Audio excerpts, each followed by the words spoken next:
Mushrooms are a delicious and nutritious food, but they can also be deadly.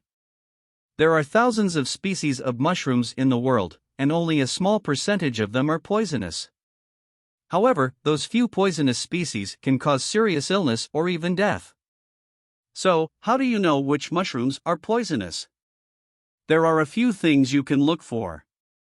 First, poisonous mushrooms often have a strong, unpleasant smell.